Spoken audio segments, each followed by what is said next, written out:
Shape and size हो गया था, है ना। लास्ट कहाँ तक पढ़े हो? तो पिछले क्लास में कहाँ तक पढ़ाए थे? कहाँ तक? कोशिका का माप एवं आकार। ठीक है, आज हेडिंग लगाइएगा। आज का जो अपना टॉपिक रहेगा, आज का टॉपिक है प्रोकारियोटिक सेल। कौन सा सेल? प्रोकारियोटिक। जैसे हम पहले आपको बताए हुए थे कि एक सेल की बात करें, किसके? सेल की। तो सेल को हम दो पार्ट में डिवाइड किए थे, एक प्रोकारियोटिक सेल, प्रोकारियोटिक सेल, जिसे हम क्या बोल रहे थे? प्रोकारियोटिक कोशिका। प्रोकारियोटिक कोशिका।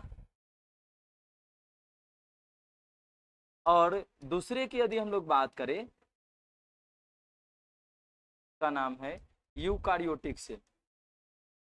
यूकारियोटिक सेल, जिसे हम क्या बोल रहे थे? यूकारियोटिक कोशिका।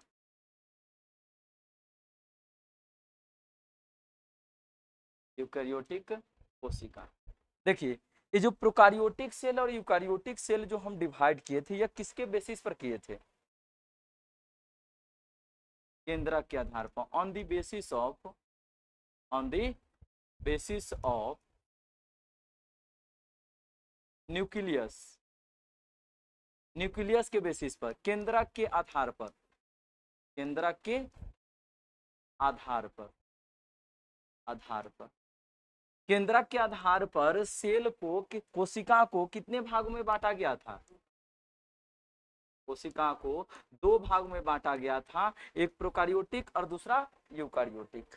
जैसे हम शुरुआत से, जब हम क्या पढ़े थे, हम शुरुआत से पढ़े हुए थे कि देखिए, जो किसी ऑर्गेनिज्म की बात करें, किसी जीव की बात करें, किसी ऑर्गेनिज्म की हम बात कर रहे हैं, यानी कि हम किसी जीव की बात कर रहे हैं, तो उन जीवों में सेल की संख्या हो सकता है एक भी हो सकता है और एक से ज्यादा भी हो सकता है। तो कहा गया जिस जीव के अंदर एक सेल होगा, उस जीव को हम बोलते हैं यूनिसेलुलर। क्या बोलते हैं? यूनिसेलुलर। और जिस जीव के अंदर एक से ज्यादा होगा सेल, उसको हम क्या बोलते हैं? Multi cellular. आपका कौन सा मीडियम है? हिंदी मीडियम। जिसे हम बोलते, हाँ ठीक है। हमने कहा ऑर्गेनिज्म में, हमने कहा ऑर्गेनिजम्स के सेल के हम नंबर के आधार पर, ऑर्गेनिजम्स को हमने दो भागों में बांटा सेल के नंबर के आधार पर, यानी जीव को कोशिका के आधार पर, यानी कोशिका की संख्या के आधार पर। किसके आधार पर? संख्या के आधार पर। कितने भागों में बांटा गया था? दो भागों में। एक एक कोशिकीय, जिसे हम यूनिसेलुलर बोल रहे हैं, उसे हिंदी में बोला जाता है एक कोशिकीय, और जिसे हम बोल रहे हैं मल्टी सेलुलर, उसे बोला जाता है बहुकोशिकीय। क्या बोला जाता है? बहुकोशिकीय। समझ में आ रही बात है? तो कहा गया किसी जीव के अंदर एक कोशिका भी हो सकता है और एक से ज्यादा कोशिका भी हो सकता है। तो एक कोशिका वाले का हम एग्जाम्पल जैसे बताए हुए थे, जैसे हो सकता है कि अमीबा भी हो सकता है, अमीबा हो सकता है या नहीं हो सकता है? अमीबा एक प्रकार के एक कोशिकीय है। या हम बैक्टीरिया की बात करें, तब कुछ बैक्टीरिया भी हो सकते हैं, बैक्टीरिया हो सकता है, यानी जीवाणु की हम बात करें तो जीवाणु भी हो सकता है। और बहुकोशिकीय में, बहुकोशिकीय की बात करें तो बहुकोशिकीय क्या क्या हो सकता है? जैसे हम लोग भी है, तो हम लोगों के बॉडी के अंदर, हम लोगों के बॉडी के अंदर सेल की संख्या एक या एक से ज्यादा, एक से ज्यादा है, तो उसे हम क्या बोल रहे हैं? मल्टी सेलुलर, मतलब बहुकोशिकीय। जैसे हो सकता है ह्यूमन हो सकता है, क्या हो सकता है? ह्यूमन हो सकता है, मानव हो सकते हैं, कोई एनिमल हो सकता है। तो इसमें हम एग्जाम्पल पहले आपको हम बताए हुए थे कि हो सकता है कि इसके अंदर आने वाले जो ऑर्गेनिज्म होंगे वह हायर एनिमल हो सकते हैं या हायर प्लांट हो सकते हैं, हायर एनिमल या हायर प्लांट हो सकते हैं। मतलब जिसे हम बोलते हैं उच्च वर्गीय, उच्च वर्गीय जंतु, जंतु मतलब जानवर, और या हो सकता है कि पौधा हो सकता है। समझ में आई? अब उच्च वर्गीय किसको कहते हैं? पौधा। तो उच्च वर्गीय पौधा कहते हैं जो फ्लावरिंग प्लांट होंगे। कौन से प्लांट? Flowering plant. अब फ्लावरिंग प्लांट कौन होते हैं? तो एंजियोस्पर्मिक पौधा, एंजियोस्पर्मिक प्लांट, जिसे हम आवृत बीजी पौधा बोलते हैं। आवृत बीजी पौधा का मतलब, आवृत बीजी पौधा का मतलब होता है कि जिस पौधे ने कोई फल बनाया और उस फल में बीज है, और बीज यदि किसी कवर के द्वारा ढका हुआ, बीज किसी कवर के द्वारा ढका हुआ, तो उसको हम एंजियोस्पर्मिक प्लांट बोलते हैं। ठीक है, तो वो सभी कैसे होंगे? हाइयर होंगे। समझ में आई बातें? अब हम बात किए कि किसी जीव के अंदर एक कोशिका भी हो सकता है और एक से ज्यादा भी हो सकता है। तब कहा गया इस कोशिका के अंदर जनरली हम बात करें तो कोशिका के अंदर न्यूक्लियस है कि नहीं है? ताकि हम बात करें तो कोशिका के अंदर न्यूक्लियस है कि नहीं है? तो इसी के आधार पर, यानी न्यूक्लियस का मतलब केंद्रक, क्या चीज? केंद्रक। इसी कोशिका के अंदर, जैसे हम यूनिसेलुलर बोल रहे हैं, एक कोशिकीय जीव, तो हो सकता है एक कोशिकीय जीव के अंदर, यानी कि जो जीव एक कोशिका से मिलकर बना है, उस जीव के शरीर के जो कोशिका है, उन कोशिकाओं में केंद्रक हो भी सकता है और नहीं भी हो सकता है, न्यूक्लियस हो भी सकता है और नहीं भी हो सकता है। उसी प्रकार से हमने इसे भी देखा। हमने कहा कि अब सेल की हम बात किए तो सेल की संख्या बात कर लिए, तो सेल के बारे में अब हम बात करते हैं कि सेल के अंदर क्या ये न्यूक्लियस है कि नहीं है। तो हमने कहा कि सेल के यानी सॉरी, हमने कहा न्यूक्लियस के आधार पर, न्यूक्लियस के आधार पर सेल को कितने भागों में? दो भागों में। तो हमने कहा एक प्रोकारियोटिक और दूसरा यूकारियोटिक। प्रोकारियोटिक का मतलब क्या होता है? तो प्रोकारियोटिक का मतलब होता है, प्रोकारियोटिक का मतलब यहाँ दिया हुआ है एक वर्ड, प्रो वर्ड। कौन सा वर्ड? प्रो वर्ड दिया, प्रो वर्ड दिया हुआ। प्रो का मतलब होता है प्रीमिटिव। क्या होता है? प्रीमिटिव होता है। और प्रीमिटिव कह दीजिए, या इसे आप बिफोर भी बोल सकते हैं। क्या बोल सकते हैं? बिफोर बोल सकते हैं। प्रीमिटिव का मतलब पुराना, प्रीमिटिव का मतलब पुराना, ठीक है, या पहले का, पहले का। समझ में आ रही बात है? और यहाँ कैरियोटिक वर्ड भी दिया हुआ, कैरियोटिक आया है कैरियोन से, और जिसका मतलब होता है न्यूक्लियस। क्या होता है? न्यूक्लियस। न्यूक्लियस का मतलब केंद्रक, अर्थात केंद्रक। मतलब जिसके, जिस कोशिका के अंदर, जिस कोशिका के अंदर केंद्रक बहुत पुराना प्रकार का होगा। एक सेल है, इस सेल के अंदर कहा गया केंद्रक बहुत ही पुराना प्रकार के है, लगभग 9 के बराबर, लगभग 9 के बराबर है। तो लगभग 9 के बराबर होगा तो उस सेल को हम कौन सा सेल बोलेंगे? प्रोकैरियोटिक। समझ में आ रही बात है? यहाँ एक वर्ड लिखा हुआ है यू, यहाँ लिखा है यू। यू का मतलब होता है ट्रू। यू का मतलब क्या होता है?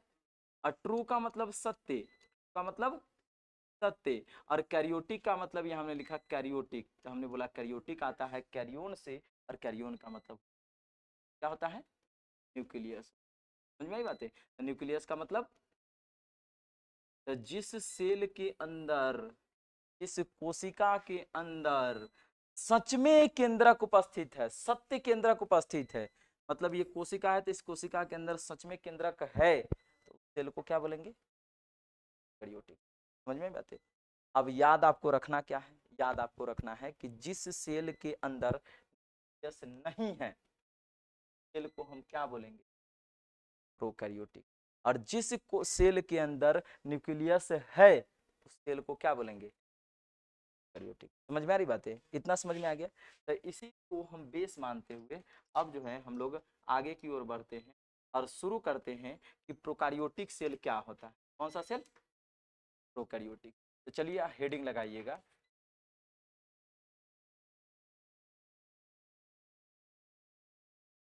Prokaryotic cell.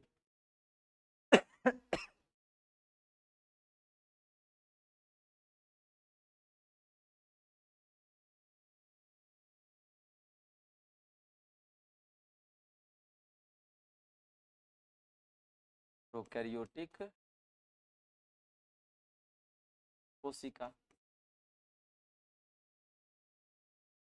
कैरियोटिक कोशिका। प्रोकैरियोटिक कोशिका की हम बात करें तो प्रोकैरियोटिक कोशिका के अंदर क्या क्या आता है? प्रोकैरियोटिक कोशिका के अंदर क्या क्या आता है? हम कहते हैं it includes, it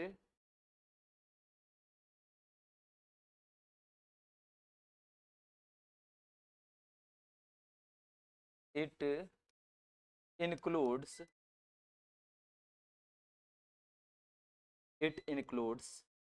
bacteria. It includes bacteria like blue green algae, BGA हम बोलते हैं blue green algae,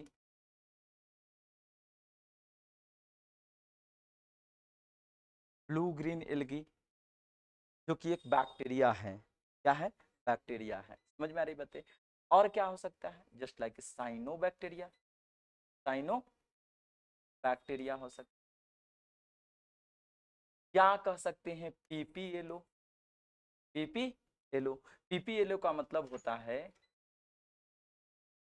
furrow pneumonia like organism, furrow pneumonia like organism, furrow pneumonia like organism. समझ में आई बातें? मतलब समझिए हम कहना क्या चाहते हैं कि प्रोकैरियोटिक सेल के अंदर सबसे ज्यादा क्या आता है? बैक्टीरिया आता है। क्या आता है? बैक्टीरिया आता है। तो हम लिख सकते हैं इसके अंतर्गत, इसके अंतर्गत जीवाणु आते हैं, जैसे जैसे बीजीए, जैसे बीजीए, जिसे हिंदी में हम क्या बोलते हैं? तो हिंदी में बोलते हैं नील हरित शैवाल, नील हरित शैवाल। या हो सकता है, या हम इसे बोल सकते हैं, और क्या हो सकता है? तो cyanobacteria, cyanobacteria, cyanobacteria हो सकता है। या हम बात करें तो हो सकता है पीपीएलओ हो सकता है, जिसे हम कहते हैं प्लूरो न्यूमोनिया जैसे जीव, प्लूरो न्यूमोनिया जैसे जीव, जो कि क्या है? एक प्रकार के बैक्टीरिया, मतलब जीवाणु है। क्या है? जीवाणु है। जीवाणु की साइज की बात करें तो क्या जीवाणु के साइज बहुत बड़े बड़े होते हैं या बहुत छोटे छोटे होते हैं? बहुत छोटे छोटे होते हैं। यानी हम जीवाणु की साइज की बात करें, यदि हम जीवाणु की साइज की बात करें तो हम बोल सकते हैं स्मॉलेस्ट इन साइज। क्या बोल सकते हैं? Smallest in size. आकार में, आकार में बहुत छोटे होते हैं। आकार में क्या होता है? बहुत छोटे होते हैं। और इसका आकार हम बताए भी थे, कितना बताए थे? लगभग इसकी हम बात करें तो इसकी साइज की हम बात करें तो इसकी साइज लगभग होता है 3 to 5 माइक्रोमीटर। क्या होता है? 3 से 5 माइक्रोमीटर होता है, इसी को बोलते हैं माइक्रोमीटर। एक गधा हो तुम, इस म्यू का मतलब माइक्रो होता है। हिंदी में भी लिख दिए थे, तैयो जो है कह रहा है हिंदी में नहीं लिख दिए थे, इस तरह से लिखे थे या लिखे थे माइक्रो, लिखे थे कि नहीं लिखे थे? देखो ध्यान से, लिख दिए हुए थे। इसको क्या बोलते हैं? माइक्रोमीटर। माइक्रो मतलब काफी छोटा है, जिसको हम खुली आंखों से नहीं देख सकते हैं। समझ में आ रही बातें? अब बात आती है, क्या ये बैक्टीरिया जो होते हैं, बैक्टीरिया या फास्टली डिवाइड करेंगे या स्लोली डिवाइड करेगा? मतलब यदि डिवीजन की हम बात करें या मल्टीप्लाई करने की बात करें तो यह फास्ट करेगा कि स्लो करेगा?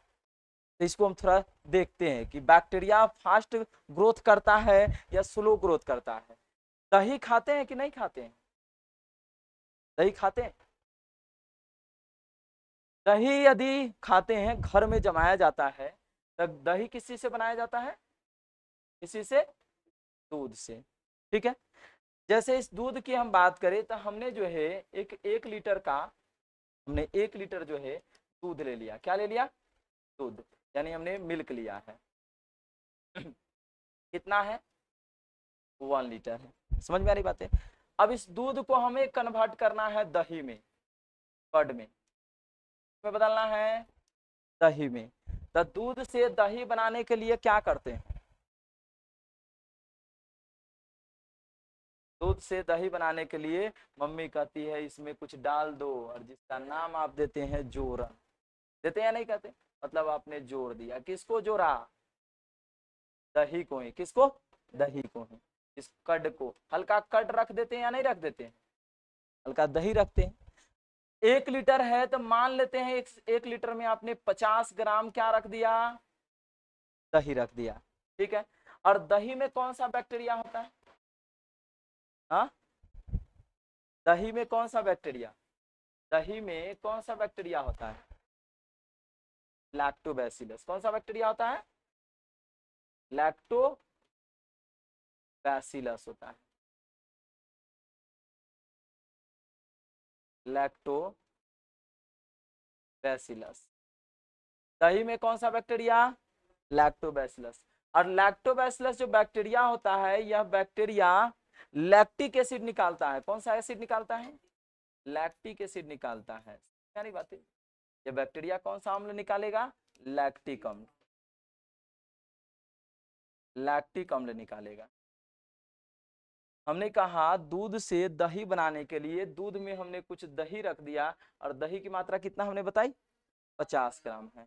हमने कहा पहले दही की बात कर लेते हैं, फिर 50 ग्राम से समझ लेते हैं कि 50 ग्राम हम क्यों दिए। हमने कहा दही में उपस्थित होता है लैक्टोबैसिलस, जो कि एक प्रकार के जीवाणु है, और यह जीवाणु क्या निकालता है? लैक्टिक अम्ल निकालता है। ठीक है, जब इस दही को हमने इसमें रखा होगा तो मान लिया हमने रख दिया कितना? 50 ग्राम। तो मान लेते हैं इस 50 ग्राम में जो जीवाणु की संख्या है वो संख्या है 100। कितना है? 100 है। 50 ग्राम में कितना? 100 है। 100 बैक्टीरिया है। कौन से बैक्टीरिया? लैक्टोबैसिलस। कौन सा है? लैक्टोबैसिलस। जब इसमें हम धरेंगे तो दूध में उपस्थित होता है प्रोटीन। क्या उपस्थित होता है? प्रोटीन होता है। और दूध में उपस्थित प्रोटीन को यह तोड़ेगा। दूध में उपस्थित प्रोटीन को कौन तोड़ेगा? लैक्टोबैसिलस। कौन तोड़ेगा? लैक्टोबैसिलस तोड़ेगा। अब लैक्टोबैसिलस दूध में उपस्थित प्रोटीन को तोड़ेगा, लेकिन कंप्लीटली रूप से नहीं तोड़ता है, यह पार्शियली तोड़ता है। कैसा तोड़ता है? पार्शियली, मतलब आधा अधूरा तोड़ेगा।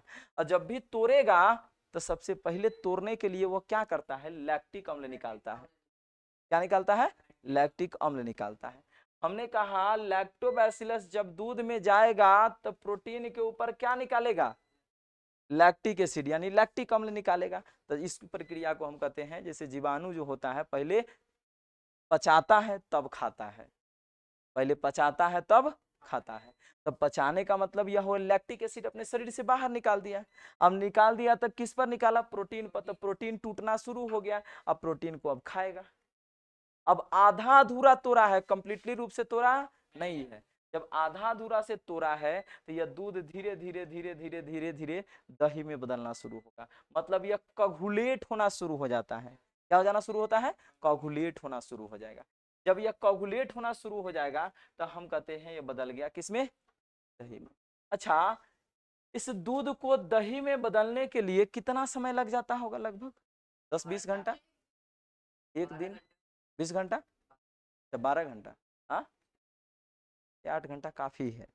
4 से 5 घंटा काफी है। एक स्टैंडर्ड टेम्परेचर दे। स्टैंडर्ड टेम्परेचर इस जीवाणु का क्या होता है? स्टैंडर्ड टेम्परेचर इस जीवाणु के लिए होता है कि आप इसको लगभग 35 से 40 डिग्री सेल्सियस पर, 35 से 40 डिग्री सेल्सियस पर आप इस जीवाणु को रख दीजिए दही में, तो यह लगभग 4 से 5 घंटा में, या 3 से 4 घंटा, लेकिन हम मान लेते हैं 4 से 5 घंटा। 4 से 5 घंटा में जो है ये अपनी संख्या, इसको कन्वर्ट कर देगा किसमें? दही में। अब इस दही को हम चेक करेंगे तो उसमें 100 जीवाणु रहेगा कि उससे ज्यादा रहेगा?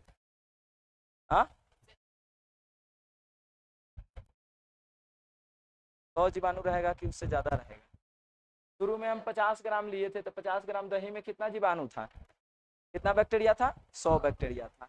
क्या जब 100 बैक्टीरिया की हम बात किए थे तो 50 ग्राम में था, अब 1 लीटर, अब 1 लीटर, क्योंकि 1 लीटर दूध को हमने जमाया है, तो 1 लीटर क्या बना होगा, दही बना होगा। जब 1 लीटर दही बना होगा तो एक बात हमको बताइए, 1 लीटर दही में क्या जीवाणु की संख्या 100 यानी बैक्टीरिया की संख्या 100 रहेगा कि ज्यादा रहेगा, ज्यादा रहेगा, हाँ 2100 बहुत ज्यादा रहेगा, बहुत ज्यादा, बहुत ज्यादा कहने का मतलब हो गया, यदि हम एवरेज 50 ग्राम से ही निकाले, एवरेज 50 ग्राम से, तो 50 ग्राम में 100 गो, तो 100 ग्राम में कितना 200, 100 ग्राम में कितना 200, और 1000 ग्राम है तो कितना 2000। अच्छा बाकी जो है 50 ग्राम का ही था, एक्स्ट्रा रखे थे। का कहना है कि सर 2100 मानिए, ये 2100 निकाला है, देखिए सर इसी के अनुसार से हम निकाले हैं, एक एवरेज मान करके, तो कहा गया कितना, अच्छा 2100 था, मान लेते हैं 2100 बैक्टीरिया, ठीक है। इससे भी ज्यादा होगा, ये तो हम एक एवरेज डाटा लेकर के समझे हैं, समझ में आ रही बात है, हम केवल समझने के लिए लिए, पहले लिए थे 100 गुआ हो गया कितना 2100 हो गया, समझ में आ रही बात है, इतना ज्यादा ये फैल गया। अब कितना देर में फैल गया, कहाँ लिखे हैं, 3 से 4 घंटा, ये 4 से 5 घंटा हम बोल सकते, 4 से 5 घंटा में। तब मल्टीप्लाई फास्ट किया है या स्लो किया है, फास्ट किया है, समझ में आई बात है। तब मल्टीप्लाई या फास्ट करता है, जीवाणु मल्टीप्लाई स्लो या फास्ट, फास्ट करता है, समझ में आई बात है।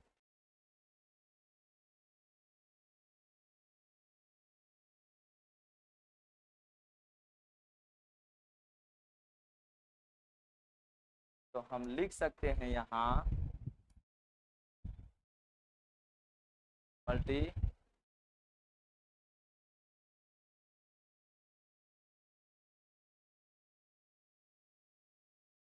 फास्ट तेजी से विभाजन करता है, तेजी से विभाजन करता है, इसको नोट डाउन कीजिए, उसके बाद फिर हम आगे बढ़ते हैं, फास्ट कीजिएगा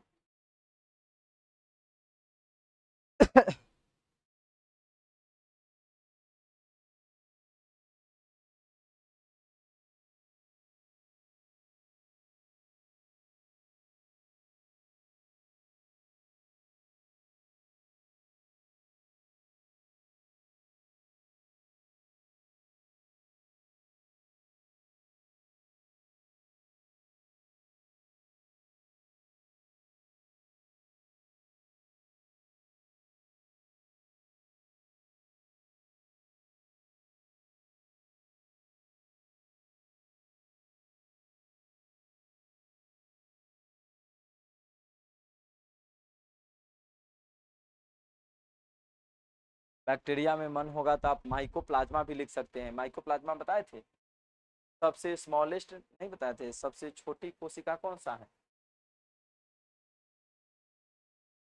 पता नहीं, हाँ मल्टीप्लाई वेरी फास्ट कर दीजिए, मल्टीप्लाई वेरी फास्ट, बहुत तेजी से करता है।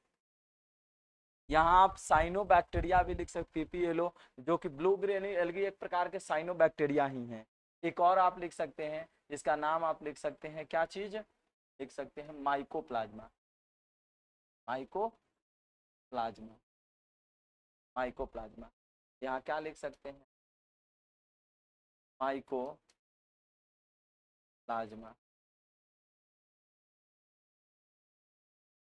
माइकोप्लाज्मा।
देखिए अब हमने कहा विभाजन जो है यह फास्ट कर रहा है, वीर तेजी से कर रहा है।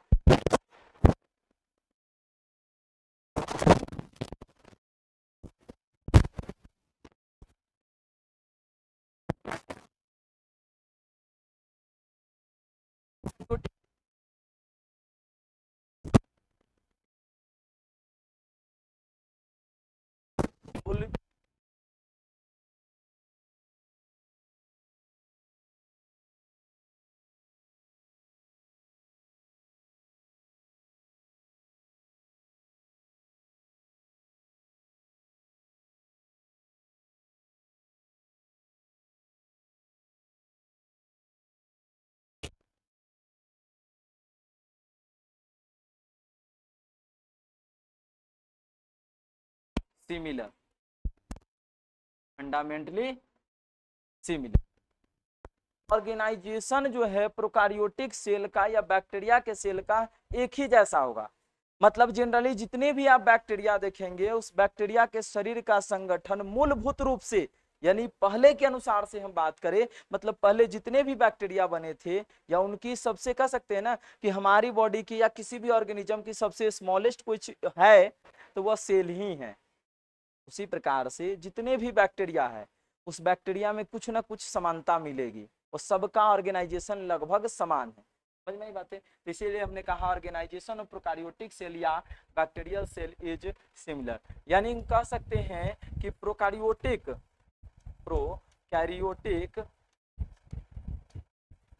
या जीवाणु कोशिका, प्रोकारियोटिक या जीवाणु कोशिका के संगठन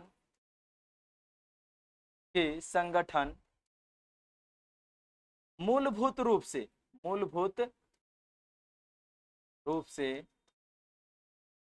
समान होता है। मूलभूत रूप से कैसा होता है? समान होता है। बैक्टीरिया की साइज की बात करें, बैक्टीरिया की साइज की बात करें तो बैक्टीरिया का साइज वैरी कर सकता है। क्या कर सकता है? वैरी कर सकता है। बैक्टीरिया की साइज वैरी कर सकता है। तो हम इसको लिख सकते हैं साइज ऑफ द, साइज नहीं शेप लिखिए, साइज नहीं shape, shape of the bacterial और प्रोकारियोटिक सेल इज वैरी, बदल सकता है। क्या हो सकता है? बदल सकता है। यानी बैक्टीरिया की जो शेप होता है जिसको हम आकार बोलते हैं वह आकार अलग अलग भी हो सकता है। समझ में आई बातें? बदल सकता है। ठीक है। जीवाणु या प्रोकैरियोटिक, जीवाणु या प्रोकैरियोटिक कोशिका, जीवाणु या प्रोकैरियोटिक कोशिका के आकार बदलते या बदल सकते हैं।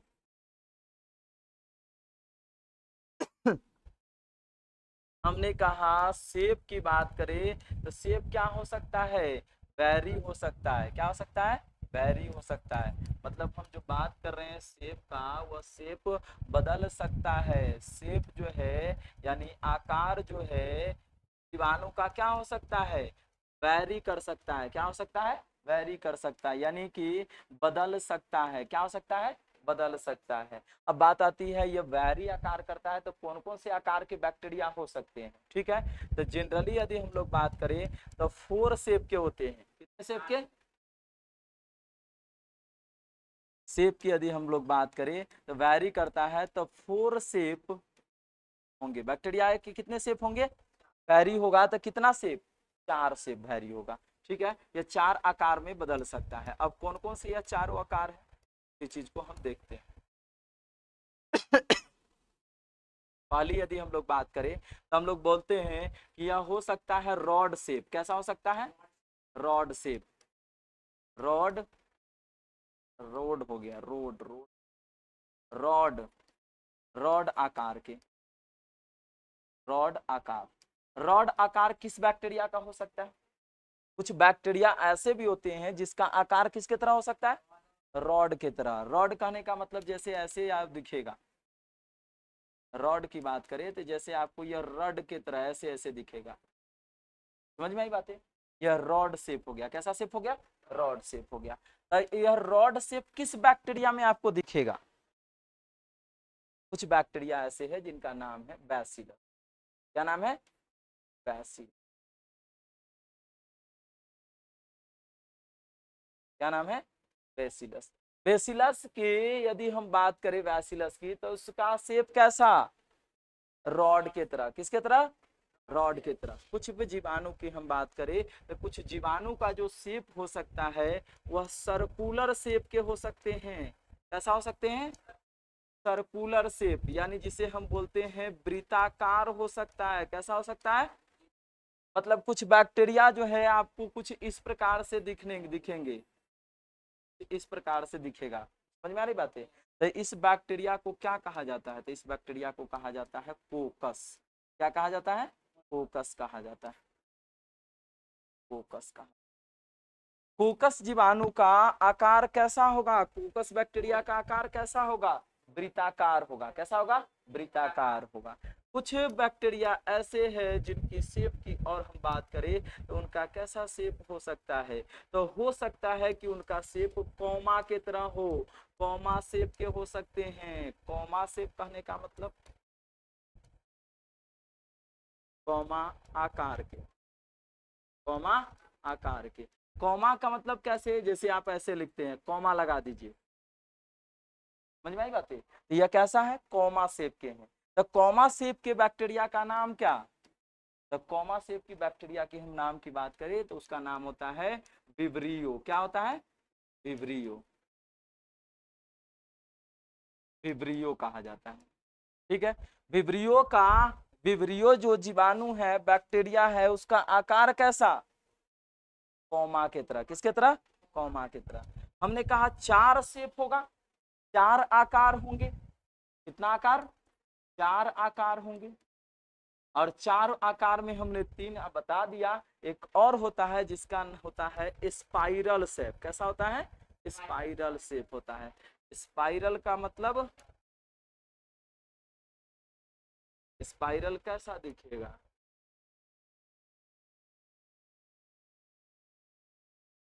स्पाइरल आकार। स्पाइरल कॉपी वगैरह आप यूज करते हो? हाँ, राउंड राउंड राउंड राउंड कुछ इस प्रकार से आपको दिखाई देगा। ये क्या हो गया? काहे तारा भैया आ गया?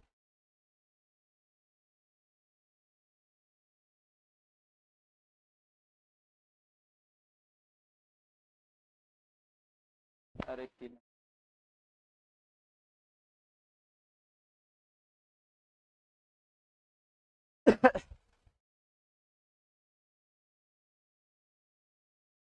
समझिए, स्पाइरल शेप होगा। स्पाइरल को हम कैसे करते हैं? स्पाइरल तरह तरह से कुछ जीवाणु का आकार ऐसा हो सकता है। समझ में आई बात है? तो इस जीवाणु को क्या बोलते हैं? स्पाइरूलम। क्या बोलते हैं? स्पाइरूलम।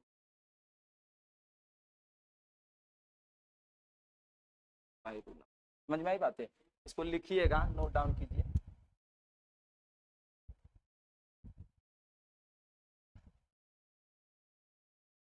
यहीं से लिखना था, ऊपर से लिखना है। दिख रहा है कि नहीं दिख रहा है? ठीक है, देखिए।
हाँ, फंडामेंटली सिमिलर, बड़ा ही कर देते हैं, ठीक है, पर कर देंगे।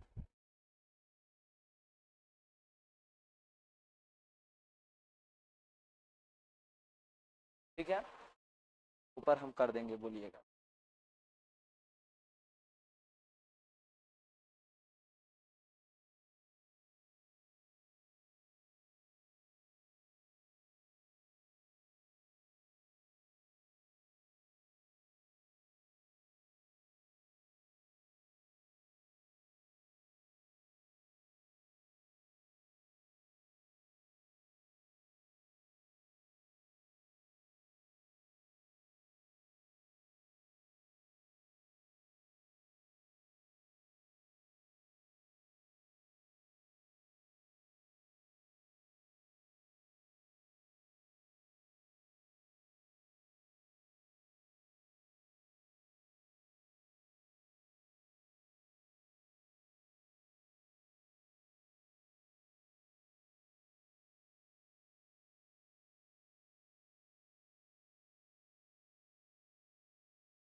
हाँ, वैरी कर सकता है, बदलेगा, वैरी कर रहा है,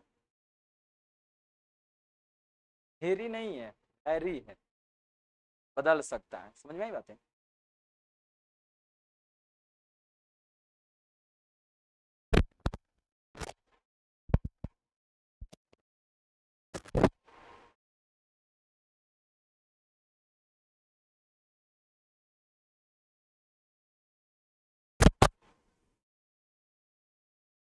पर करे,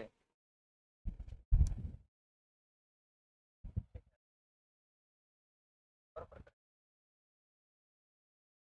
जगह।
हो गया, आगे बढ़े।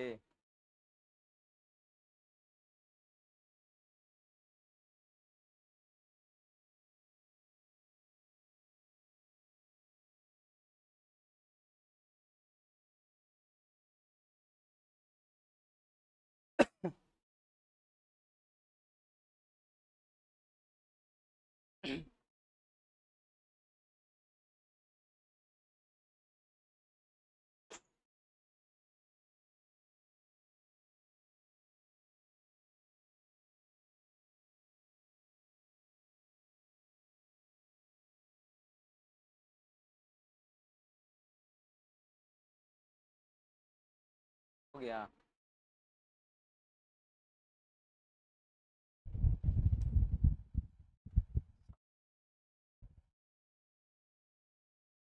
रिकॉर्ड हो रहा है। देखिए अब जो हम बात कर रहे हैं, जैसे एक चीज और बात हम करना चाहते हैं, हम बात करना चाहते हैं के बारे में थोड़ा सा। हमने कहा कि बैक्टीरिया जो भी है ये सब शेप अपना चेंज कर सकता है, ये सभी का शेप वेरी हो सकता है, बदल सकता है। यानी कि यह रॉड शेप जो बैक्टीरिया है वह अपना आकार कैसा कर सकता है, सर्कुलर भी कर सकता है, या सर्कुलर चाहे तो कैसा कर सकता है, रॉड शेप भी कर सकता है, या ये रॉड शेप चाहे तो कैसा कर सकता है, कॉमा भी कर सकता है, या कॉमा शेप चाहे तो किस में बदल सकता है, मतलब सभी एक दूसरे का आकार अपना बदल सकता है, ले सकता है। ठीक है, अब जो है कहा गया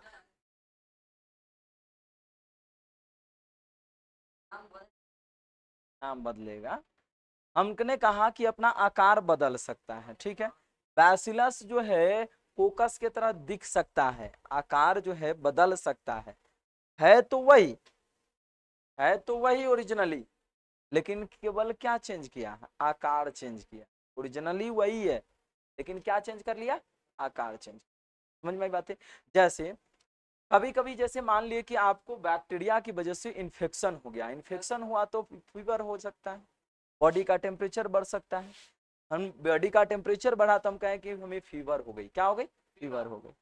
फीवर होगा तो आप डॉक्टर्स के पास गए और डॉक्टर्स ने चेक किया तो आपकी बॉडी में, आपके सेल में ग्रोथ हो रहा था रॉड का, रॉड से बैक्टीरिया का, किस बैक्टीरिया का, रॉड से। तो डॉक्टर ने कहा कि आपके बॉडी में कौन ग्रोथ कर रहा है, बैसिलस ग्रोथ कर रहा है। कौन, बैसिलस ग्रोथ कर रहा है, बैसिलस बैक्टीरिया ग्रोथ कर रहा है। उन्होंने दवा लिखी, एक जनरल जो दवा होती है उन्होंने दवा लिखी और दवा कहा कि खाइए ठीक हो जाएगा। आपने खाना शुरू किया, थोड़ा देर के लिए फीवर डाउन हो रहा था, फिर चल रहा था, डाउन हो रहा था, फिर चल रहा था, ऐसा तो होता है। फिर आपने क्या किया, फिर आप गए डॉक्टर के पास, कहा कि देखिए डॉक्टर साहब जो हम खाए हैं दवा उसे बुखार कंप्लीटली उतर ही नहीं रहा है।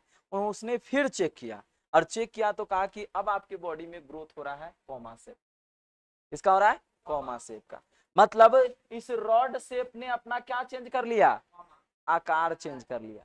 क्या चेंज कर लिया, आकार चेंज कर लिया। और आकार चेंज करके कैसा कर लिया, कॉमा शेप।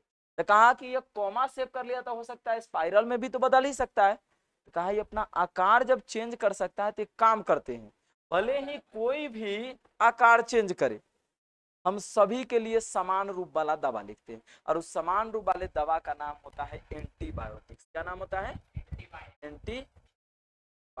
समझ में आई बात है। आप जाते हैं ना कि एंटीबायोटिक दे दीजिए कहते हैं, तो एंटीबायोटिक्स हो गया, वह किसी में भेदभाव नहीं करता है, वह सभी के लिए काम करता है, नॉन स्पेसिफिक टाइप का। और नॉन स्पेसिफिक टाइप में जैसे आपने बैक्टीरिया के लिए, मतलब किसी भी बैक्टीरिया में भेदभाव नहीं करेगा।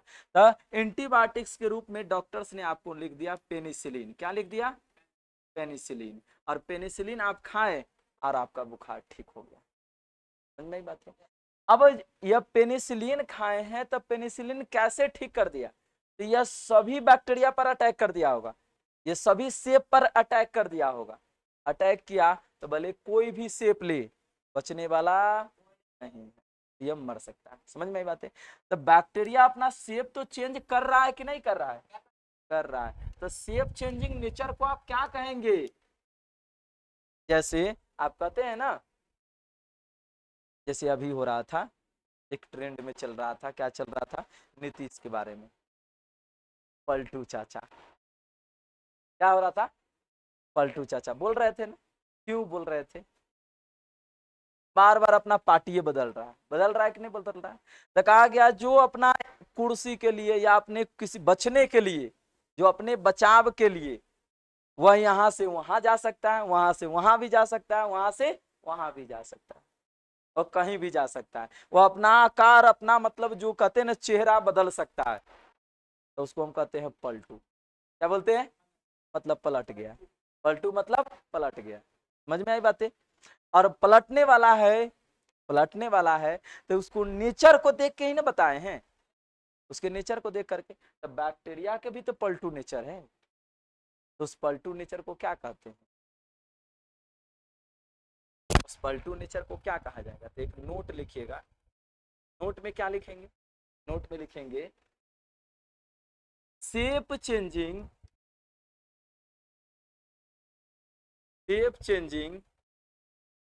Nature of the bacterial cell, shape changing nature of the bacteria, shape changing nature of the bacteria is known as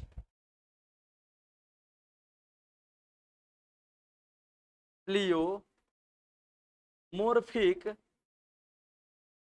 nature, pleomorphic nature मतलब आकार बदलने की प्रवृत्ति को क्या कह सकते हैं, या प्रकृति को क्या कहा जाता है, जीवाणु के आकार बदलने की प्रकृति, जीवाणु की आकार बदलने की प्रकृति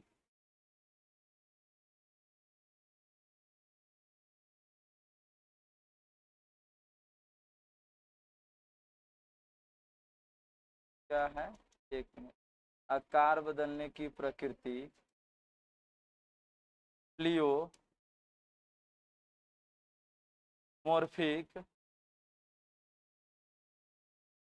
प्रकृति कहलाती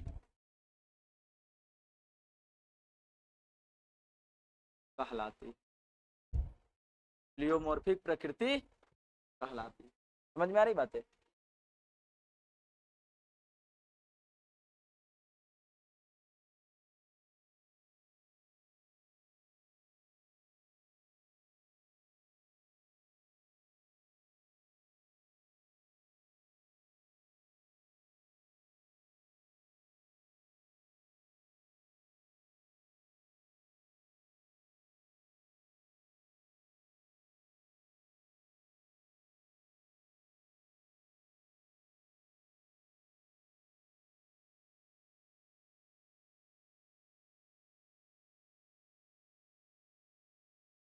ज्यादा पढ़ा दिए।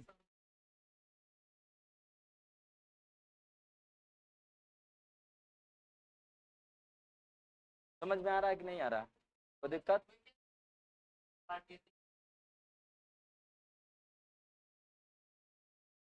आधा प है, ल है, प्लियोमोर्फिक प्रकृति कहलाती है। समझ में आई बात है। एक मिनट, शुरू से हम देखिए क्या देख रहे हैं, हम पर किसके बारे में रहे, प्रोकैरियोटिक सेल के बारे में। प्रोकैरियोटिक सेल के बारे में हमने पढ़ा कि प्रोकैरियोटिक सेल के अंदर ज्यादा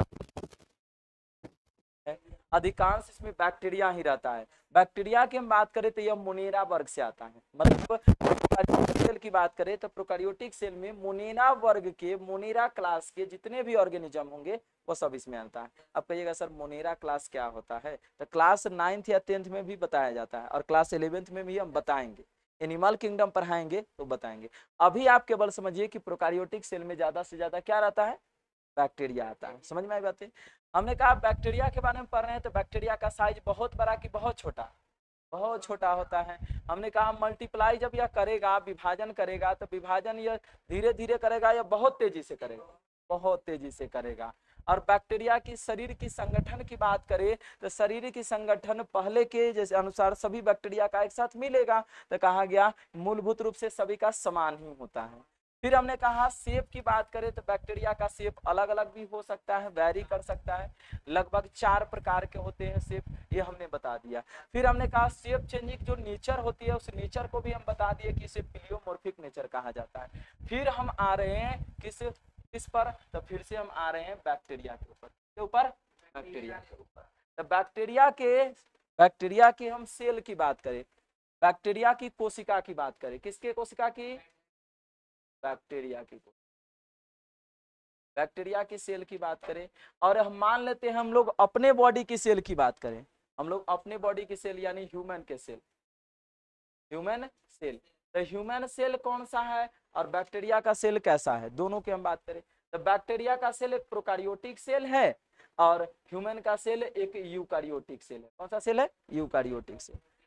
हम लोग अपने बॉडी के सेल को जब देखते हैं तब सेल के सबसे आउटर मोस्ट जो लेयर होता है या आउटर मोस्ट सबसे बाहरी जो परत होता है उसको बोलते हैं सेल मेम्ब्रेन। क्या बोलते हैं, सेल मेम्ब्रेन, जिसे हिंदी में बोला जाता है कोशिका झिल्ली। क्या बोलते हैं, कोशिका झिल्ली बोलते हैं।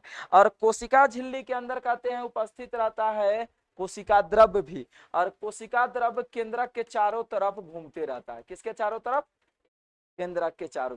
कोशिका द्रव्य है, कोशिका के अंदर पानी नुमा संरचना को कोशिका द्रव्य बोलते हैं और इस कोशिका द्रव्य को साइटोप्लाज्म बोला जाता है। क्या बोला जाता है, साइटोप्लाज्म बोला जाता है। समझ में आई बातें। अब हमने कहा कि ये क्या है, तो हमने कहा ये न्यूक्लियस है। क्या है, न्यूक्लियस मतलब केंद्रक। क्या है, केंद्रक है। और केंद्रक की हम बात करें तो केंद्रक में धागानुमा संरचना रहता है। और इस धागानुमा संरचना की हम बात करें तो धागानुमा संरचना को बोला जाता है क्रोमैटिन। क्या बोलते हैं, क्रोमैटिन बोलते हैं, क्रोमेटिन बोला जाता है। और यह क्रोमेटिन का जब कंडेंसेशन होता है, मतलब जब इस धागा को हम सीधा करना शुरू करते हैं तो कंडेंसेशन उसको बोलते हैं। जब सीधा करते हैं तो यह सीधा होकर के कुछ ऐसा रूप लेगा। ठीक है, तो इस रूप को बोला जाता है यह क्रोमोसोम है। क्या है, क्रोमोसोम है। इसको हिंदी में हम बोलते हैं कि गुणसूत्र है। क्या है, गुणसूत्र है। समझ में आ रही बात है, गुणसूत्र है। और गुणसूत्र के ऊपर पाया जाता है जीन। गुणसूत्र पर क्या पाया जाता है, जीन। ये सब क्या है, जीन है। और जीन के पास होता है डीएनए। जीन के पास क्या होता है, और डीएनए के पास होता है कैरेक्टर। क्या होता है, कैरेक्टर होता है। मतलब हम बोलते हैं कि लक्षण होता है। क्या होता है, लक्षण होता है। समझ में आ रही बातें। मतलब आपकी बॉडी की जो भी कैरेक्टर है, लक्षण है, या आपके माता पिता से जो भी आप में लक्षण आए हैं वो किसके माध्यम से आया है, डीएनए के। लाने वाला कौन, जीन है। और यह जीन उपस्थित कहाँ था, क्रोमोसोम यानी गुणसूत्रों पर। और गुणसूत्र किस रूप में रहता है, क्रोमैटिन के रूप में। कहाँ रहता है, न्यूक्लियस में यानी केंद्रक में। कहाँ रहता है, केंद्रक में, न्यूक्लियस में रहता है। ठीक है, तो ये हमने कहा न्यूक्लियस भी जो है क्या है, तो यह सेल का ऑर्गेन ही तो है, सेल का अंग ही तो है, कोशिका का अंग तो है।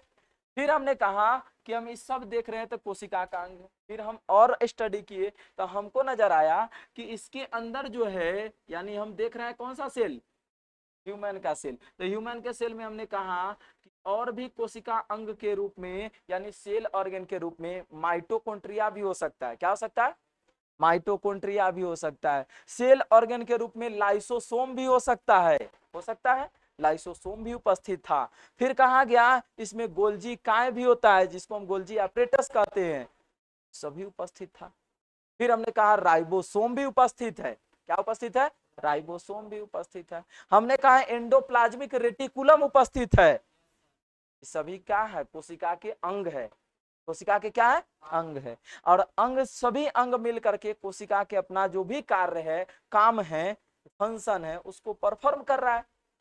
तो हमने कहा कि एनिमल सेल में तो ऐसा सब हमको दिखाई दिया। हमको दिखाई दिया माइटोकॉन्ड्रिया, हमें दिखाई दिया न्यूक्लियस, हमें दिखाई दिया लाइसोसोम, हमें दिखाई दिया गोल्जी का, हमें दिखाई दिया राइबोसोम। बहुत सारे ऐसे सेल ऑर्गेनेल है कि नहीं है जो उपस्थित है। तो क्या बैक्टीरिया में है कि नहीं, वो भी हम थोड़ा देख लेते हैं। तो जब बैक्टीरिया की सेल के स्टडी की गई, बैक्टीरिया की कोशिका को जब देखा गया तो कहा गया बैक्टीरिया की कोशिका की बात करें तो सबसे बाहरी जो परत होती है, सबसे जो बाहरी परत होती है, ऐसे सबसे बाहरी तो नहीं होती है, लेकिन ऐसे माना गया है कि इसमें सेल वॉल भी होता है। सबसे बाहरी परत की बात करें तो ऐसे बाहरी परत का नाम होता है ग्लाइकोकेलिक्स। क्या नाम होता है, ग्लाइकोकेलिक्स होता है। और ग्लाइकोकेलिक्स के अंदर होता है सेल वॉल। क्या होता है, जिसको हम बोलते हैं कोशिका भित्ति। क्या बोला जाता है, कोशिका भित्ति बोली जाती है। समझ में आ रही बात है, ये कोशिका भित्ति है। समझ में आ रही बात है। और कोशिका भित्ति के अंदर उपस्थित रहता है सेल मेम्ब्रेन। सेल मेम्ब्रेन को क्या बोलते हैं? कोशिका झिल्ली बोला जाता है। कोशिका क्या बोला जाता है? झिल्ली बोला जाता है। तो सबसे पहली बात ध्यान दीजिए, सबसे पहली बात, जब मानव की कोशिका देखे तो मानव की कोशिका में एक ही मेम्ब्रेन है जिसका नाम है सेल मेम्ब्रेन। कोशिका झिल्ली है, इसमें कितना मेम्ब्रेन मिल गया? 3 मेम्ब्रेन मिल गया। 3, एक ग्लाइकोकैलिक्स भी है और सेल वॉल है। और खैर इसके स्ट्रक्चर को जब हम पढ़ेंगे तो समझेंगे, हम अभी इसके अंदर के बारे में समझना चाहते हैं। तो हमने कहा इसमें सेल वॉल भी है, लेकिन इसमें सेल वॉल और हो सकता है किसमें? ह्यूमन के सेल में नहीं, यूकारियोटिक सेल में। तो यूकारियोटिक सेल तो प्लांट का सेल भी तो होता है, तो प्लांट के सेल में सेल वॉल होगा कि नहीं होगा? होगा ही। समझ में आ रही बात है? तो उसमें हो सकता है। तो हमने कहा इसे ह्यूमन और बैक्टीरिया में हम स्टडी कर रहे हैं, देख रहे हैं, तो हमने कहा सेल वॉल यहाँ है। फिर हमने कहा इसके अंदर क्या न्यूक्लियस होगा कि नहीं होगा? तो हम पहला ही बता दिए हैं, न्यूक्लियस के बेसिस पर ही सेल को कितने भागों में बांटा गया? 2 भागों में बांटा गया।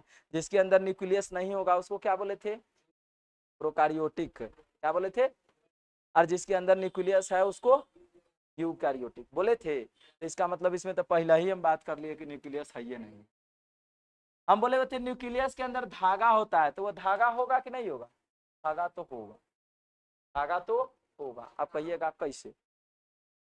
केंद्र खाइए नहीं है। यहाँ हम बेंच लगाए हैं, बेंच लगा है कि नहीं लगा है? बेंच पर आप लोग बैठे हैं कि नहीं बैठे हैं? बैठे हुए हैं। और ये एक घेर करके रूम बनाए हुए हैं, रूम बनाए हुए, और इस रूम का हम दीवार तोड़ देते हैं। रूम का हम क्या कर दे? तो यहाँ आप बैठ ही नहीं सकते हैं। बैठ सकते हैं कि नहीं बैठ सकते? वही वाली तो बात है। ये जो आप न्यूक्लियस देख रहे हैं, न्यूक्लियस का मेम्ब्रेन तो नहीं है। सेल स्कल, सेल जो है, सॉरी न्यूक्लियस जो है, न्यूक्लियस का मेम्ब्रेन ही तो नहीं है, झिल्ली ही तो नहीं है। जो बाउंड्री था वो बाउंड्री ही तो नहीं है। लेकिन बाउंड्री नहीं है तो क्या न्यूक्लियस के अंदर जो रहने वाला, यानी बाउंड्री के अंदर जो रहने वाला था वो भी नहीं रहेगा? वो तो आराम से रह सकता है। समझ में आई बात है? तो इसके अंदर जो है धागा तो होगा, धागा तो होगा ही। हम बोल रहे थे इसमें माइटोकॉन्ड्रिया भी होगा, तो क्या इसमें माइटोकॉन्ड्रिया होगा? माइटोकॉन्ड्रिया होवे नहीं करेगा। और माइटोकॉन्ड्रिया को बोलते हैं power house of the cell, कोशिका की ऊर्जा गृह। ऊर्जा का मतलब, power house of the cell का मतलब एटीपी का निर्माण करना। किसका निर्माण करना? और एटीपी क्या होता है? एडिनोसिन ट्राइफॉस्फेट, तो इसका फुल फॉर्म है। एडिनोसिन ट्राइफॉस्फेट क्या है हम इसको समझाते हैं। अब समझना कैसे है कि एटीपी क्या है। अमेरिका की करेंसी क्या? अमेरिका की करेंसी डॉलर का कोई महत्व है कि नहीं है? डॉलर है। अमेरिका की करेंसी आपने कहा डॉलर, और डॉलर का महत्व है कि नहीं है? बहुत महत्व है। अपने यहाँ का करेंसी क्या? रुपया। तो एनर्जी की करेंसी क्या? एटीपी। एनर्जी की करेंसी क्या? हमारे लिए जितना रुपया उपस्थित जितना जरूरी है, उसी लिए किसी सेल के लिए क्या जरूरी है? एनर्जी जरूरी है। और यह एनर्जी किस रूप में होगा? समझ में आ रही बात है? एटीपी के रूप में होगा। तो एटीपी क्या है समझ में आ रहा है? एटीपी कुछ और नहीं बल्कि एनर्जी ही है। समझ में बात है? तो एटीपी तो बनाता है माइटोकॉन्ड्रिया, और माइटोकॉन्ड्रिया तो है ये नहीं है, इसके अंदर माइटोकॉन्ड्रिया नहीं है। तो क्या एटीपी नहीं बनेगा? ऊर्जा नहीं बनेगा? बनेगा। अब कैसे बनेगा जब हम इसके सेल के बारे में पढ़ेंगे तो हम आपको बताएंगे। समझ में आई बात है? हमने कहा अब इसमें माइटोकॉन्ड्रिया भी नहीं है, इसमें लाइसोसोम भी नहीं होता। हमने इसमें कहा था लाइसोसोम है, इसमें लाइसोसोम नहीं होता है। हमने इसमें कहा कि गोल्जी बॉडी होगा, गोल्जी काय होगा, लेकिन इसमें गोल्जी काय नहीं होता है। मतलब कोई भी ऐसा सेल ऑर्गन जो इसमें है वो इसमें है ये नहीं, केवल एक को छोड़ करके। जो इसमें भी है और इसमें भी है, केवल एक ही ऐसा सेल ऑर्गन है जो इसमें पाया जाता है। तो कहिएगा सर कौन सा सेल ऑर्गन? तो कहा गया वह सेल ऑर्गन का नाम है राइबोसोम। क्या नाम है? राइबोसोम। समझ में आई बात है? और राइबोसोम पर किसी भी प्रकार की झिल्ली उपस्थित नहीं होती है। राइबोसोम किसी मेम्ब्रेन के द्वारा ढका हुआ नहीं होता है। मतलब जो सिंगल मेम्ब्रेन या डबल मेम्ब्रेन बाउंड जो भी सेल ऑर्गन है, कोशिका के जो भी अंग जो एक कोशिका द्वारा हो ढका हुआ या 2 कोशिका के द्वारा, सॉरी कोशिका के जो भी अंग है वह एक झिल्ली द्वारा ढका हो या दो झिल्ली द्वारा ढका हो, ऐसा कोई भी कोशिका अंग उपस्थित नहीं होगा। समझ में आई बात है? किसमें? बैक्टीरियल सेल में। समझ में आई बात है? लेकिन क्या सेल वॉल है कि नहीं है? सेल वॉल तो है, तो इस बात को हम लोग लिख लेते हैं।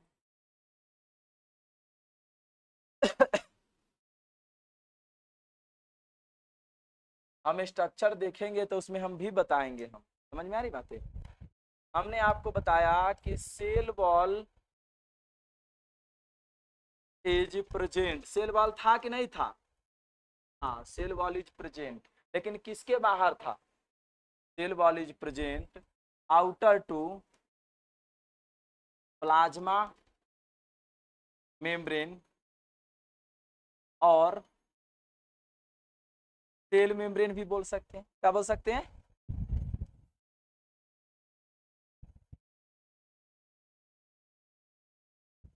जो कोशिका भित्ति होता है, कोशिका भित्ति कोशिका झिल्ली के, कोशिका कोशिका भित्ति कोशिका झिल्ली के बाहर उपस्थित होता है, उपस्थित होता है। समझ में आ रही बातें? कोशिका भित्ति कोशिका झिल्ली के बाहर उपस्थित होता है। समझ में आ रही बातें? ये होगा। फिर बात आई आगे, हमने कहा ये चीज है। सेल के मैट्रिक्स को क्या कहते हैं? सेल के अंदर जो पानी भरा हुआ था, सेल के अंदर जो द्रव्य था, उसको क्या बोल रहे थे? कोशिका द्रव्य, तो हम साइटोप्लाज्म बोलते हैं। ऐसे हम लिखिए, मैट्रिक्स ऑफ द सेल। किसके सेल के बारे में बात कर रहे हैं? प्रोकारियोटिक सेल, यानी बैक्टीरिया का सेल ही। समझ में नहीं बात है? The matrix of the cell is known as, matrix of the cell is known as cytoplasm, cytoplasm. कोशिका के मैट्रिक्स को कोशिका द्रव्य या जीव द्रव्य कहा जाता है। कोशिका द्रव्य या जीव द्रव्य कहा जाता है। समझ में आ रही बात है? जीव द्रव्य क्यों बोल रहे हैं? क्योंकि किसी जीव के अंदर ही तो ये कोशिका है। समझ में आ रही बात है? इसलिए हम इसे जीव द्रव्य भी बोल, तो नोट डाउन कीजिए।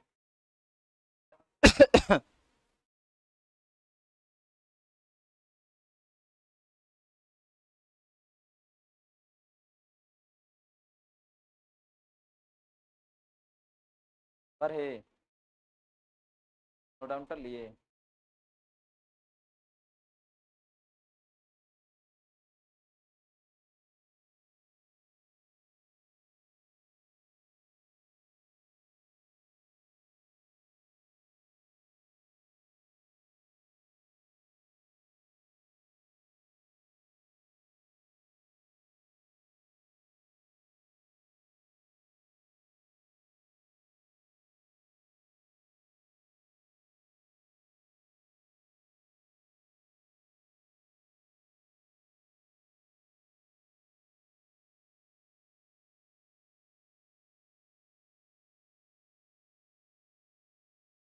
हमने आपको बताया साइटोप्लाज्म है। हमने आपको बताया कि सेल के अंदर double membrane bound cell organelle पाया जाता है कि नहीं? नहीं पाया जाता है। हमने बताया कि माइटोकॉन्ड्रिया होगा कि नहीं होगा? नहीं होगा। तो माइटोकॉन्ड्रिया दो झिल्ली से घिरा रहता है, डबल मेम्ब्रेन बाउंड स्ट्रक्चर्स है, तो माइटोकॉन्ड्रिया उपस्थित नहीं है। तो आप कहेंगे इसको no double membrane bound membrane bound cell organelle, no double membrane bound cell organelle like mitochondria,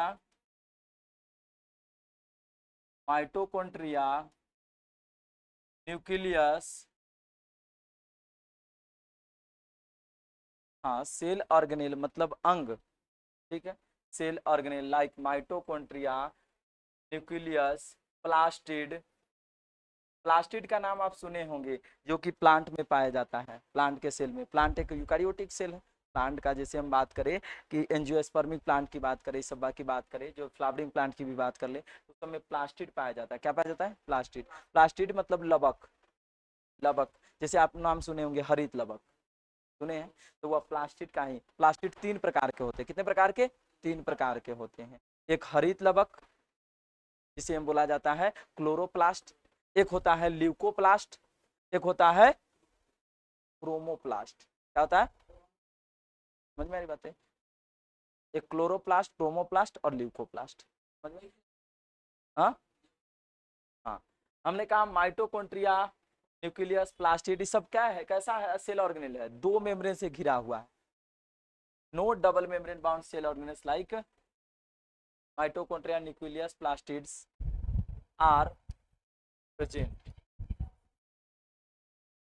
नहीं, हम आपको कह रहे हैं कि no double membrane bound cell organelle, मतलब इसके अंदर जो है प्रोकैरियोटिक सेल के अंदर, जैसे माइटोकॉन्ड्रिया, न्यूक्लियस और प्लास्टिड, जो कि क्या है? डबल मेम्ब्रेन, डबल मेम्ब्रेन से घिरा हुआ स्ट्रक्चर से, बाउंड स्ट्रक्चर से, तो ये सब नहीं प्रेजेंट होगा, ठीक है।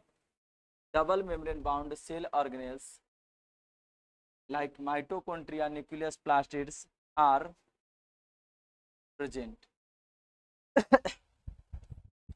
दोहरी झिल्ली से घिरी, दोहरी झिल्ली से घिरी संरचना, दोहरी झिल्ली से घिरी संरचना नहीं, कोशिकांग, दोहरी झिल्ली से घिरी कोशिका अंग, जैसे जैसे माइटोकॉन्ड्रिया, माइटोकॉन्ड्रिया, कॉमा कॉमा केंद्रक एवं लवक नहीं पाए जाते या नहीं उपस्थित होते हैं। किसमें नहीं उपस्थित होगा? प्रोकैरियोटिक सेल यानी बैक्टीरिया। दोहरी झिल्ली से घिरी कोशिकांग जैसे माइटोकॉन्ड्रिया, केंद्रक, लवक एवं लवक नहीं उपस्थित होते हैं, ठीक है। और सिंगल मेम्ब्रेन बाउंड की बात करें, हम लिख सकते हैं no single membrane bound cell organelle, no single membrane bound cell organelle like cell organelle like ER, जिसे हम बोलते हैं endoplasmic reticulum, endoplasmic reticulum, reticulum, endoplasmic reticulum हो गया, गोल्जी एपरेटस हो गया, या बॉडी भी इसे बोलते हैं, या हम कह सकते हैं गोल्जी एपरेटस भी कह सकते हैं, या हम इसे बोल सकते हैं कि इसमें लाइसोसोम की बात करें, लाइसोसोम्स, या हम बोल सकते हैं माइक्रोबॉडीज, या हम बोल सकते हैं वैक्यूल्स। मतलब कोई भी ऐसा जो है उपस्थित इसके अंदर नहीं होगा। समझ में आई बातें? हाँ, कोई भी इसके अंदर उपस्थित नहीं होगा।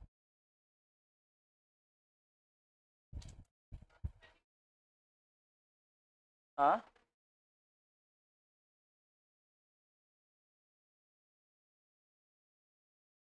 ऊपर 1 मिनट।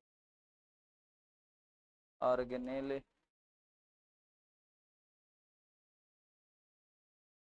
ऑर्गेनेल है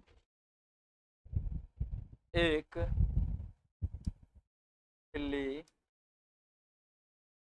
से घिरी कोशिका अंग, कोशिका अंग जैसे जैसे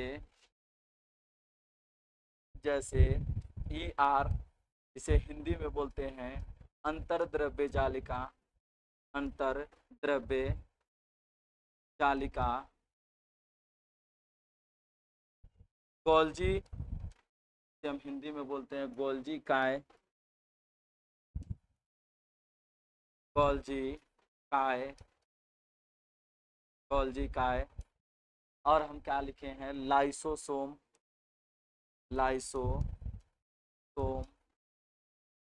लाइसोसोम। और क्या बोल सकते हैं, रसधानी, रसधानी। और क्या हम बोल सकते हैं, सूक्ष्म कणिकाएं, सूक्ष्म कणिकाएं आदि नहीं पाए जाते हैं, आदि नहीं पाए जाते हैं, नहीं पाए जाते हैं। कहाँ नहीं उपस्थित होगा, ये सब कहाँ उपस्थित नहीं होगा, बैक्टीरिया में। बैक्टीरिया के सेल कहिए या प्रोकार्योटिक सेल कहिए, समझ में आई बातें? तो इसमें उपस्थित क्या होगा, हम आपको बताए हुए थे कि इसमें उपस्थित होगा, क्या चीज उपस्थित होगा, तो ओनली राइबोसोम्स, क्या कर इसे लिखिए, only one cell organelles, only one cell organelles,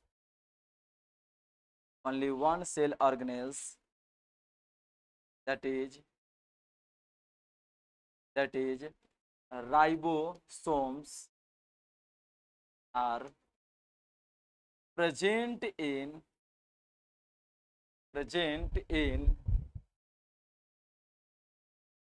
prokaryotic, present in prokaryotic और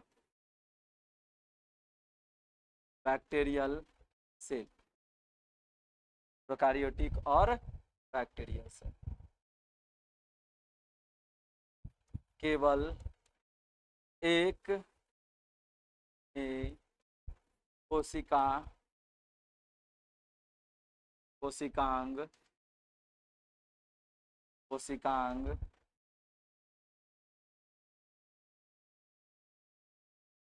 कोशिका अंग, केवल एक ही कोशिका अंग,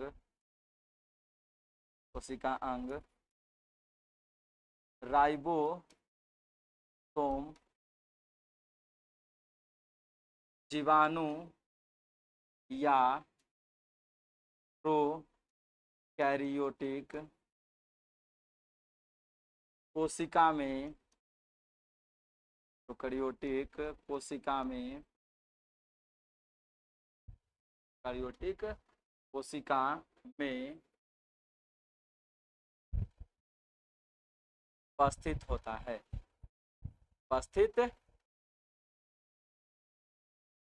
समझ में आई बातें? केवल एक ही सेल ऑर्गेनेल ऐसा है जो किसमें प्रेजेंट होगा, प्रोकैरियोटिक, जिसका नाम क्या है, राइबोसोम। क्या नाम है? और राइबोसोम का काम क्या होता है, तो राइबोसोम का काम होता है प्रोटीन का निर्माण करना। किस चीज का निर्माण करना, प्रोटीन का। समझ में आई बात है? बाद बाकी का जो है हम लोग अगले क्लास में कंटिन्यू करेंगे, ठीक है। only one cell organelles, only one cell organelles,